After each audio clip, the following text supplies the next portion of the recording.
Ever been diagnosed by a doctor wrongly? You know? And unfortunately, Mary and her daughter both have been diagnosed wrongly in the past. I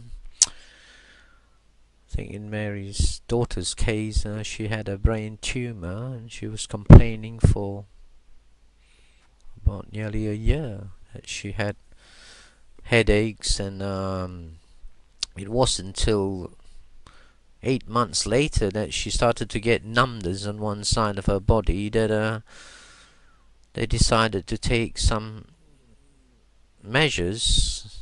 Anyway, just going on to Mary's end. Mary was diagnosed with irritable bowel syndrome when she had bowel cancer. Basically, the period went on for about 2 years, could be even more. So we've been running around like blue ass flies, getting all the information we could on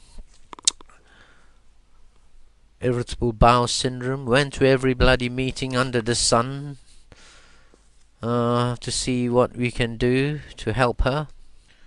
What I was trying to get at is, you could live through a situation like that where your doctor made a big blunder not being able to diagnose your problems or your ailments, but you would never dream that one day the defendants will use it against you. Something that was totally wrongly diagnosed by the doctor. In a report you will find by the defendants, if you are unfortunately enough to get involved in an accident or whatever, they will break this all to bits. Like Mary's only had trouble with varicose veins and she had that bowel cancer, but they will break all the wrongly diagnosed whatever the doctor thought it was at the time and never materialized. It ended up that she had bowel cancer, but they will break it up all into bits and use it against you in a report, as if you've been the most illest person on this planet, that. And it's amazing, like as I'm going through these reports, and I just find that if this is sort of accepted by the people, people think this is a part of their game. For myself, I cover electrical, plumbing, and building, and always believed in doing 120% quality, and I'm probably labeled, a perfectionist. Wasn't that I just done it, and I was brought up to be like that. That so I could come home at night, especially in the sort of business. You're not dreaming about people's home flooding or all their lights are blown out and the bloody house is on fire. No, what do you call it? But apparently, in our report, it's an illness. Perfection is an illness. So if you got a good plumber or electrician who worries about his job and doing 100%, 120% quality, he's an ill person. He's got a big problem. That he gets over too much of anxiety and all this sort of worry about quality and whatnot.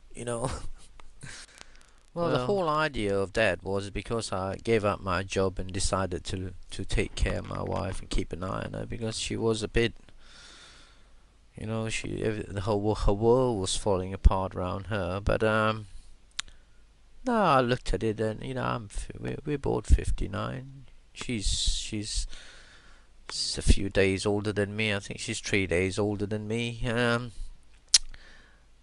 Now, because in my sort of business, you could earn a lot of money, and once you start counting the pounds, and you just forget about the human being, And after all, the thing is, the most important thing in the world is we are the most important thing in this world.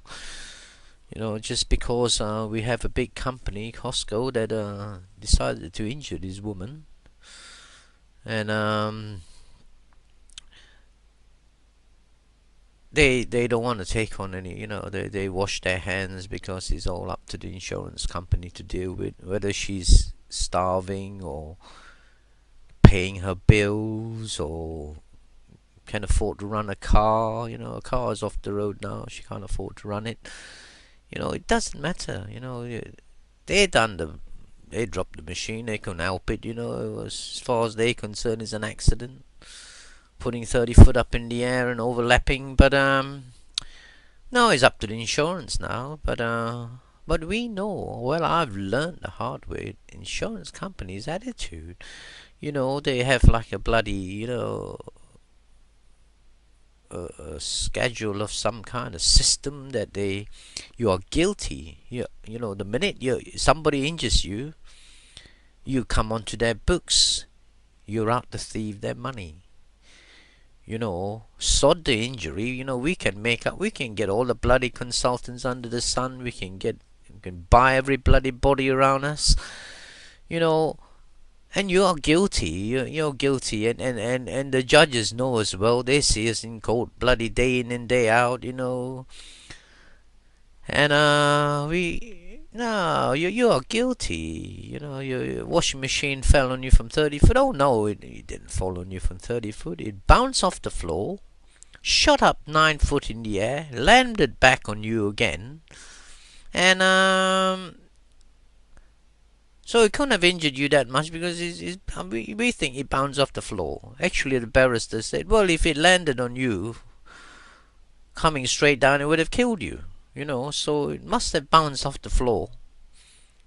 I don't know if anybody tried to bounce the washing machine coming down from 30 foot, but well, that is more the logic. They would sooner go down, that sort of road. But the thing is, as a husband, we owe it to our spouses, that we have to worry about the people we love, because these people, they're not worried. As far as they're concerned, she could have died and we would have saved the money. And this is the attitude. And if this is a society we belong to, that create an infrastructure with that form of psychology, do we really want to be a part of it? And do we alienate ourselves from it and fight against it? And the thing is, it's like, but the system, you see, this is where I'm back in my other movie about the fruitcake. You accept it. By going out to vote, you are accepting that fruitcake in its entirety, basically. You're saying everything is cool. We stand and believe for everything. Like the minute you go and vote and put your little cross on anything that got to do with politics, you are saying to them, that fruitcake is perfect, just carry on. We just observe the carrot on top of it and that will be cool. But there again, they know how to keep us in check. As you know, there's a bit of problem now in the States. You'll want to stop the war and whatever. But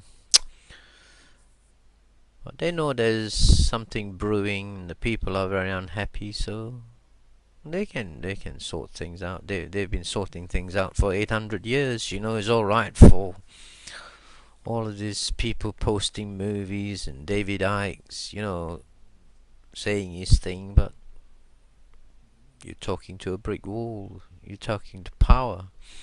It has no fears. It has armies. It has police to keep us in place. It's got nuclear bombs to drop on people that think they can come and tell them what to do. But and they've got our kids to do their dirty work for them. And the way that you can see what they're getting annoyed with us now. They're moving on a recession to show this bunch of low lives. We feed you all, we put the food in your mouth, we can take it away, and we can create this recession to put you in your place if you don't behave yourself. And even those on top that had good jobs, they realize, they start to understand who the gods are, the gods that run the society. So Basically, if you really want to, get rid of the fruitcake or change the fruitcake, you just have to accept that the only road through it is to unite people and think about the people who are weak and depending on other people. You got to create an infrastructure to show these people that you care. You can't switch overnight and saying, we're going to rebel against the society. It could never work, because you'll have the whole clan that belongs to the rulers against you. Plus, you have all the people who depend on the infrastructure against you, because they're all worrying, where's the bloody food going to come from? It's all right starting a bloody uprising, but now the thing is, they know it. They've been doing it for bloody 800 years, and they know how it all works. The only thing that could undermine and eat into this fruitcake is you learn to love each other and care for each other, and prove to each other that you could work together. You could as long as you don't want these big cars flying across the bloody world, you can get it, but you'll have to come right down to reality first before you can get back up there. But I believe you can get back up there, and much faster, if you have a more united and loving human race than a human race basically that is a slave. If you think you're not a slave, you're living in cloud cuckoo land. The secret of keeping that fruitcake the way it is keep the people divided. They got so many tools to work from. They got the colored people, they got the yellow people, they got the bloody brown people. That's one good diversion, way of dividing people. And religion is another good divider. Oh, they couldn't handle it. If there was a pill out tomorrow that make us love each other and care for each other, it would be the most illegal pill in the world. And they create now, there's another thing, they create a group of poverty-stricken group that depends on them for their living. They create that and allow it to happen, because that is like a machine that they can bring it up and down whenever they feel like it, because all the rest of the groups are all against it anyway. So the minute they want to create a recession, what they do is they tell the bloody groups that's been on the dole for years, oh, we're going to start putting you out to work. And the ones that already got a job, they're threatening to lose their job. And the ones that are poverty stricken, they're telling them, we're going to send you to work. So the fear that they can create, by this way of motivating things is just amazing.